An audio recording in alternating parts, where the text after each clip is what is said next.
Hello ডিয়ান, দেখো চান টান করে চলে এসেছি। সকালের সমস্ত বাসি কাজ করে চান টান করে। হ্যাঁ, এদিকে বাবিনও উঠে গেছে। আর এখন একটু চা খাবো। সকালবেলা তোমার দাদাভাইকে যদি চা করে দিচ্ছিলাম, যখন একটু করে রেখেছিলাম, আমি এখন গরম করে নিচ্ছি। হ্যাঁ, আর সকালবেলায় তোমার দাদাভাই উঠলো, উঠে নিচে ব্রাশ টেস্ট করছিল। সিঁড়ির নিচে যেহেতু সাইকেল রাখে, সাইকেলগুলো সব বার করছিল। আর ওখানে বিড়াল শুয়েছিল, ও দেখিনি।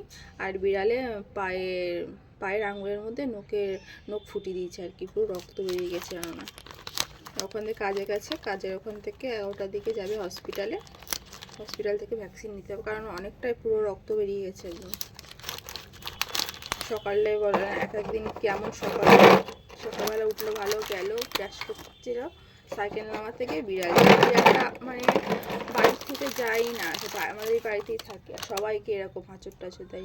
কিছুদিন আগে আমার শাশুড়ি মাকেও দিল এরকম, 1 সপ্তাহ আগে।